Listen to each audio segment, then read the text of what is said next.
Just a couple weeks ago, the Middle-earth fandom got some huge news announcing the return of Peter Jackson to produce a film directed by Andy Serkis. This film, due out in 2026, is currently titled The Hunt for Gollum. While we don't know yet exactly what the story will be for that film, we do know what Tolkien gave us in his books. So today on Nerd of the Rings, we cover The Hunt for Gollum. 60 years have passed since Bilbo went on his great adventure to Erebor, going there and back again. For years, Gandalf has believed Bilbo's ring to be one of the lesser rings, made essentially as a warm-up before the great rings of power. While the realization and confirmation would come much later, Gandalf has concerns in his heart about Bilbo's ring from the first. As he would later recount at the Council of Elrond, he desired to learn more about Bilbo's ring. Specifically, he wished to know how this ring had come to Gollum and how long he had possessed it. Gandalf sets a watch for Gollum, believing it to only be a matter of time before he would come forth from his darkness to seek for his treasure. Indeed, Gollum came, but he evaded capture and was not found. Presuming this to mean Gandalf sets a watch to capture Gollum when he finally comes out of the Misty Mountains, this watch and Gollum's evasion would fall in 2944. 2 years after Bilbo's quest, Gollum avoids capture and follows Bilbo's trail through Mirkwood, finally coming to Esgaroth and Dale. Here, from his spying, he learns that the thief he seeks is from a land known as the Shire. Seeking Bilbo further, Gollum comes back through Mirkwood once again, where he is tracked by the Elves, yet not captured. It is during this time that his presence would bring terror to Mirkwood, among both men and animals. It is implied that he would eat the youth of both. When Gollum finally comes to the River Anduin, he turns south and all traces of him are lost. This change in direction comes in 2951. The very year Sauron openly declares his return in Mordor. Unfortunately, this declaration leads Gandalf to divert his attention from finding Gollum. Instead, he would take part in the last meeting of the White Council, where Saruman assuages Gandalf's fears regarding Bilbo's ring, saying he had learned the One Ring had been washed from its last known location in the Vales of Anduin, down the Great River, and out into the sea. Just 3 years later, Gandalf meets Aragorn, beginning his friendship with the heir of Isildur, and one who would ultimately play a great role in the hunt for Gollum. As for Gollum, he would finally come to the borders of Mordor in 2980, 30 years after turning south. It is then that he first meets Shelob. Over these many long years, Gandalf would periodically visit the Shire. He notices Bilbo's ongoing youthfulness despite his age, and the way Bilbo is preoccupied with the ring. Recalling how Bilbo had originally lied about how he came to possess the ring, Gandalf begins to have the ring weigh on his mind. Finally, in 3001, after Bilbo's 111th birthday party, Gandalf's suspicions have reached an all-time high. He now has his strongest desire yet to discover the ring's history. Initially, Gandalf keeps his fears secret, for he says in all the long wars with the Dark Tower, treason has ever been the greatest foe. However, he notices that spies of many sorts, even birds and beasts, are gathered around the Shire, and his fear grows. Thus, he enlists the help of the Dunedain of the North. Their watch around the Shire is doubled, and Gandalf confides in their chieftain, Aragorn, son of Arathorn. "And I," said Aragorn, "counseled that we should hunt for Gollum, too late though it may seem, and since it seemed fit that Isildur's heir should labor to repair Isildur's fault, I went with Gandalf on the long and hopeless search." Over the coming years, Gandalf and Aragorn would seek for news and signs of Gollum, but would apparently not find anything of significance. In 3004, Gandalf once again visits Frodo in the Shire, and would continue to do so at intervals over the next 4 years, apparently giving up the search for Gollum. Likewise, in 3007, Aragorn would leave his search and return for a time to Eriador, where he visits his mother Gilrain for the last time. She would die before the spring of 3008. As with Bilbo, Frodo is noted to seem well preserved for his age. And in the same year of Gilrain's death, Gandalf makes his final visit to the Shire for many long years. In 3009, Gandalf and Aragorn renew their hunt for Gollum. Gandalf would later tell Frodo that he had much else to think of in the days he gave up the search, and that, in the end, he had still trusted the lore of Saruman. However, this decision would haunt him, as not only had the trail gone cold, but Gandalf says he would pay for his error with many dark and dangerous days. Together, Gandalf and Aragorn would explore the whole length of Wilderland, searching for the miserable creature or some sign of him. Not only would they search these lands east of the Misty Mountains, also known as Rhovanion, but they would travel south down to the very Mountains of Shadow and the fences of Mordor. There, Gandalf says they had rumor of him and believed that Gollum had long lived in the Dark Hills. However, they did not find him. Indeed, it is during these years that Gollum was said to have ventured into Mordor. There he is captured and brought to Sauron in Barad-dûr, where he is to be tormented for information about his precious. While the description of their search in The Lord of the Rings could be interpreted as to apply to this or their earlier effort, Gandalf seems to indicate that he turns directly from this journey with Aragorn to researching the ring in Minas Tirith.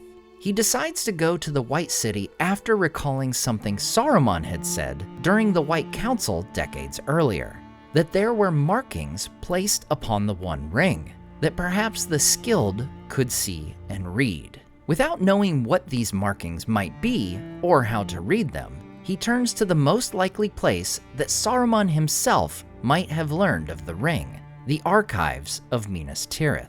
As Gandalf goes to Gondor, Aragorn continues the search. When the perils of his solo journey are referenced by Gandalf at the Council of Elrond, Aragorn simply notes, "If a man must need walk in sight of the Black Gate, or tread the deadly flowers of the Morgul Vale, then perils he will have." Yet Aragorn would finally despair the futility of his efforts and begin his homeward journey. Meanwhile, after years of torment, Sauron had learned all he could from Gollum, so he releases him from Mordor.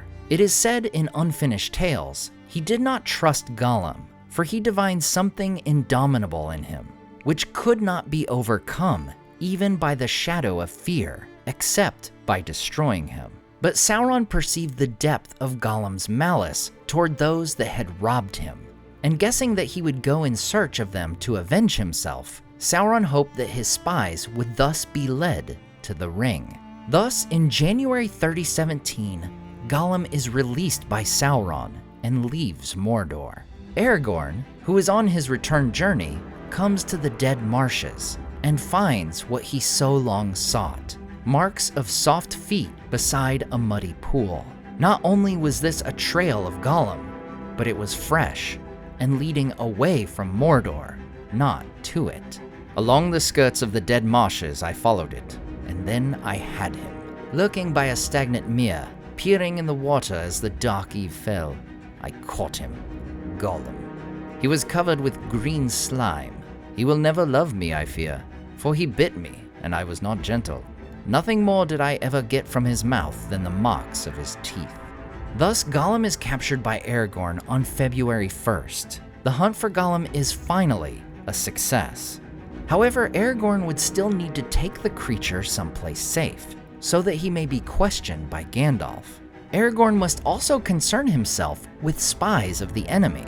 Hoping to escape detection, he drives Gollum through the north end of the Emyn Muil. He comes to the Anduin just above Sarn Gabir and makes to cross the river.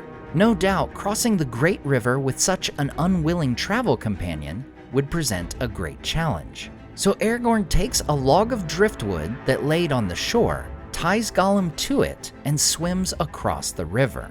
From here, we are told Aragorn goes by routes as westerly as he could find. No doubt, Aragorn's crossing of the river and staying as far to the west as possible is because by this time, Dol Guldur has once again risen. Nearly 70 years earlier, the very year Gollum had turned toward Mordor, Sauron had sent 3 Nazgul to reoccupy his old fortress. Aragorn and Gollum travel through the skirts of Fangorn Forest, cross over the Limelight River, the Nimrodel, and the Silverlode, and through the eaves of Lorien. Continuing north, Aragorn would make an effort to avoid Moria and the Dimrill Dale, clearly the Great Ranger being well aware of the lands possessing the most evil creatures and threats. Meanwhile, Gandalf in Minas Tirith discovers the Scroll of Isildur, which reveals the text which is inscribed upon the One Ring, with a clue that perhaps heat could reveal it. Gandalf sets out from Gondor, intending to make his way to the Shire. Aragorn would pass over the Gladden Fields, the very location where his ancestor Isildur had died, and where Smeagol had once lived. Aragorn and Gollum continue near the Carrack, the same large rock where Thorin's company was placed by the Eagles. There he once again crosses the Anduin River, this time not with the help of mere driftwood, but with the help of the Beornings, the followers and descendants of the great skin changer, Beorn. From there, he would pass into Mirkwood Forest, making his way to the halls of Thranduil. There, Gollum is imprisoned. In total, Aragorn spends 50 days traveling with Gollum, traveling a total of 900 miles from the Dead Marshes to Thranduil's halls. He averages 18 miles per day, with the most unwilling of captives in tow. Aragorn later says that of all his journey over many years searching for Gollum, which we've established brought him within sight of the Black Gate and the Morgul Vale, this portion was the worst.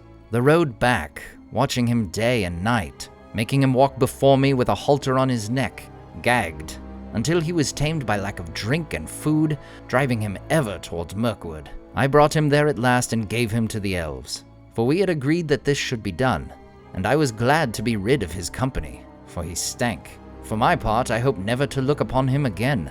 But Gandalf came and endured long speech with him. As for Gandalf, he had received word from Lothlorien that Aragorn had passed their lands with Gollum in tow. Changing course, he made for Mirkwood, arriving 2 days after Aragorn on March 23rd, 3017. Finally, over 15 years after first searching for clues about Gollum, Gandalf is able to personally question the creature. He does so over many days, during which he must sort through Gollum's growling, snorting, curses, and lies. By this time, Gollum's information is just confirmation of what Gandalf has come to realize. Frodo's ring is the one.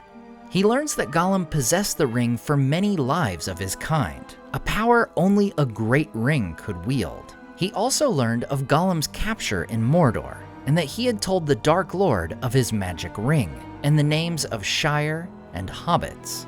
Unlike the films, the name Baggins would be given to the Witch King by a spy the following year. But the successful hunt for Gollum would not only bring fear to Gandalf, but to Sauron as well.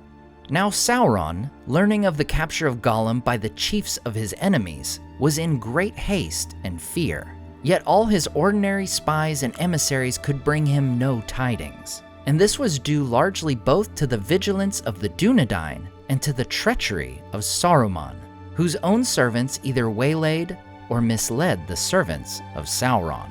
Thus, Gandalf would return to the Shire on April 12, 3018, where he would conclusively prove that Frodo's ring was indeed the One Ring, the Master Ring, and Sauron would begin moving against the world of men and sending forth his servants.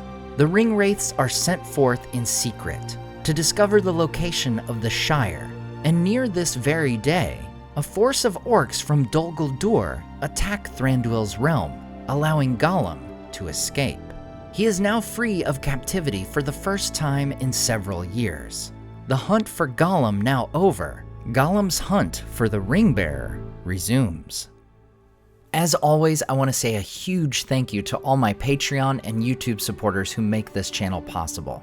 Tom DeBombadil19, Lissamy the Cinda, Rabbi Rob Thomas, Charles Leisure, CCDC Red Team, Joe Tepper, The Mighty Mim, Andrew Carlisle, Swirled Traveler, Matthew Jeffrey, Viking Lord, Alvin Einbert, Jeremy Daniel Derby, Leo Vittori, Sky Carcass, Slide Belts, Dane Ragnarsson, Berto Berg, Graham Derricott, The Dark-Haired One, Wyland, Micah Wu, and Debbie. If you enjoyed the artwork in this video, check out the artists in the description to purchase prints of their great work for yourself. Thanks so much for watching, and we'll see you next time on Nerd of the Rings.